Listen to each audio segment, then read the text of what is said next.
Hey guys, this is Benny Ricciardi with rotocurve.com, and I'm here with our DraftKings NFL video for Wild Card Weekend.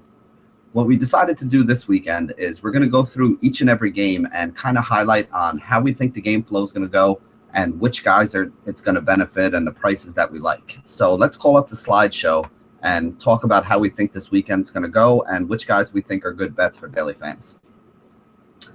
The four teams that we have, the four games that we have this weekend are Kansas City against Houston, Seattle against Minnesota, Pittsburgh against Cincinnati, and Green Bay against Washington. The first game we're going to talk about is the Chiefs against the Texans.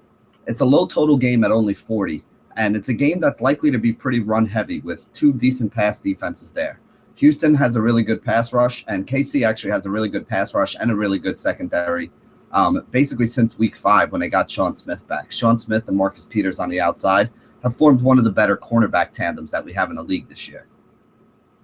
If you're looking at the quarterback matchup here, I think Hoyer is a better bet than Alex Smith.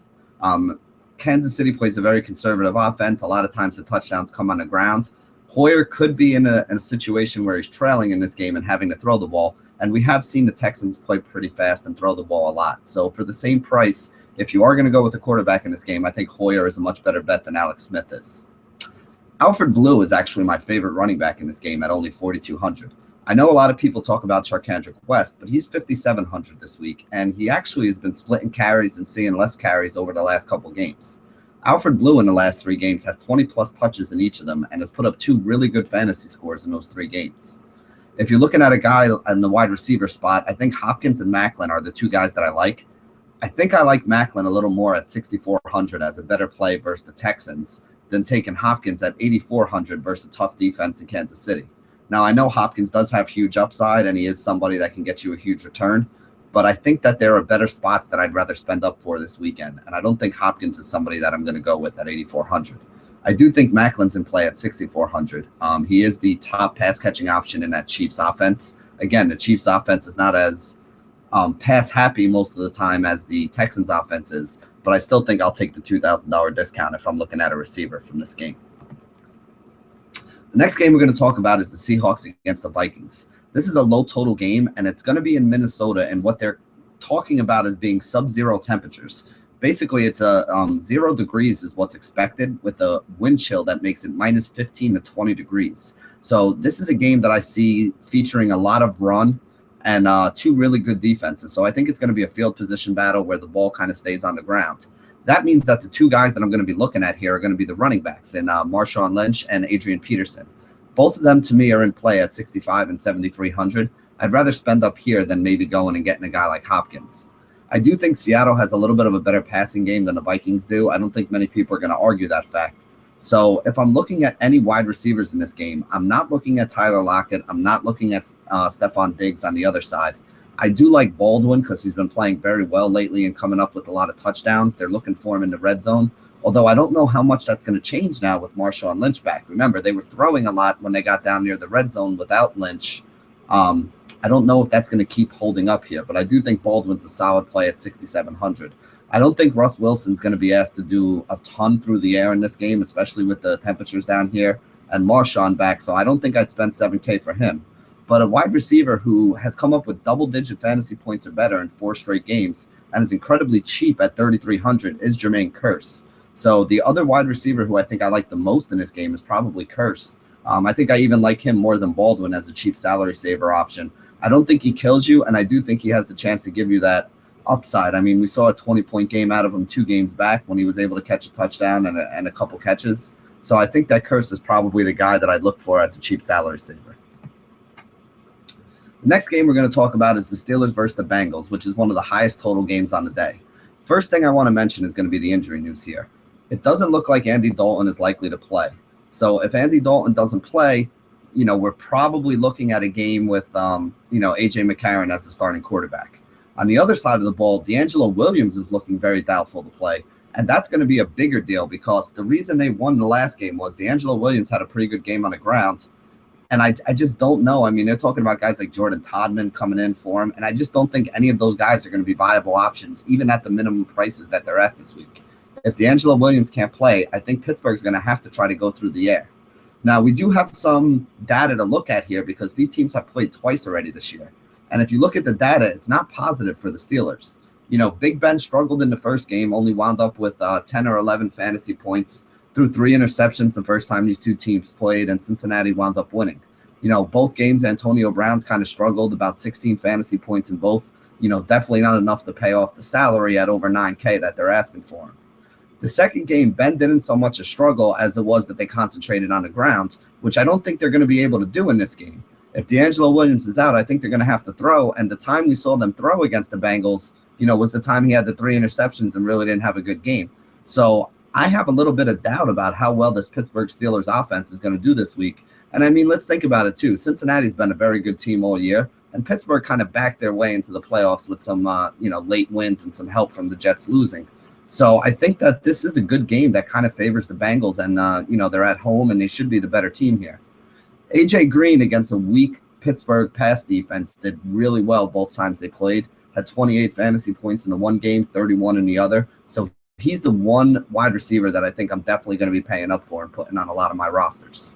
Now, we talked about the guys like Hoyer, who I like better than Smith, but A.J. McCarron at 5,200 is in a pretty interesting spot here.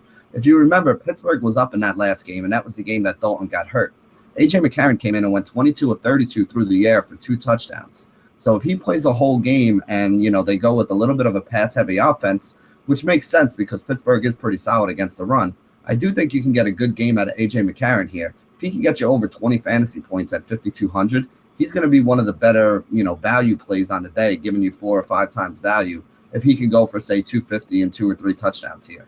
So that's the way I would kind of be looking at it. I'm more on the Cincinnati pass game than the Pittsburgh pass game, especially for the price you have to pay for it. Probably like McCarron more, on a value basis than I like Big Ben. Although I do think Big Ben could still throw for 300 yards here, especially if they're forced to throw. I just don't know if he's going to have the kind of success and production that we or a lot of other people are thinking that he might against this Bengals team. This Bengals defense is pretty good, so I don't think it's going to be an easy task for Ben to just throw it all over him today. The last game we're going to discuss is going to be the Packers against the Vikings. You got to think that this – wait a second. I don't think that's right. Hold on a second. Actually, the last game that we're going to be discussing is going to be the Washington game. Oh, I'm sorry. It's the Packers against the Redskins in this one. You got to think the game relies more on the air attack here. So the question that I have is, can we really like Kirk Cousins at 5,900 more than Aaron Rodgers here at 6,400? There's no running backs in this game that really excite me. They're all going to be splitting the workload. You got Starks and Lacey is going to be splitting it for Green Bay. You got guys like Matt Jones, Alfred Morris will probably see most of the carries. Matt Jones will be mixed in there in the passing and the running game. You also have Chris Thompson, who's back now. So he's going to see some passing down work. And they also were working in Pierre Thomas last week as well. So with all those guys, I really can't pinpoint any running back that I really like.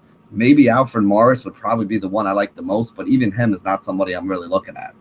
The thing that stands out to me most in this game is I think you have to go with Jordan Reed at 6,400. I know he's going to be the chalk, but he has the highest floor and the highest ceiling and is the safest and gives you the most upside of any tight end that's on the docket today. I don't want to spend down for some of the cheap guys, and I like Reed so much more than I like a guy like Tyler Eifert, who actually struggled in both games against Pittsburgh so far this year already. So I think Reed is probably the guy that I'm going to like the most, probably going to be the guy that's in all of my rosters, whether it's tournament or cash games here. If you're looking at wide receiver options in this game, I think the boom or bust wide receivers are the way to go. I know Devontae Adams and Randall Cobb. Randall Cobb has not had an upside game. I can't even remember the last upside game that he had. And Devontae Adams just is not getting it done. I mean, I know he's seen a ton of targets, but he hasn't done anything with them. The guy who's been giving you the best fantasy score has actually been James Jones at 4,100. On the other side of that, speaking of boom or bust options, Deshaun Jackson will give you a big score if he does catch that long touchdown.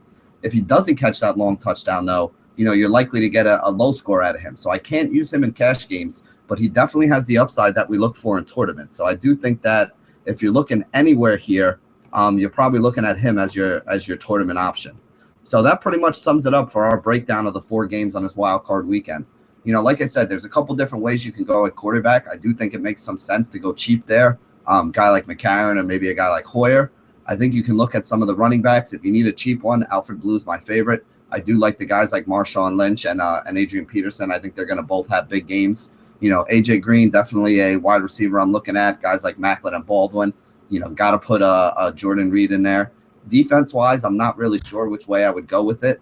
Like I said, all these games have pretty low totals, and things change in the playoffs from the way they went in the regular season. So I doubt that we're going to see as much passing or as many high scores here. What you really want to look for is which team you think can get the big lead, and that team will be able to go after the quarterback, pick up some sacks, pick up some interceptions, and, that's how they rack up the fantasy points. So good luck this weekend, everybody. I mean, we really only have about 2 weekends left of, NFL DFS, and, then we're going to have to wait a couple months till it comes back. Obviously, you can keep checking out RotoCurve over here. We got a lot of NBA content going up on a daily basis now. Guys like Josh Kalachi, Jimmy McCormick, very, very good NBA guys. You'll see some of my stuff up there a couple days a week as well. So, keep stopping over to the site and keep checking us out. Thank you guys for joining us here at rotocurve.com. And as always, stay classy, DFS.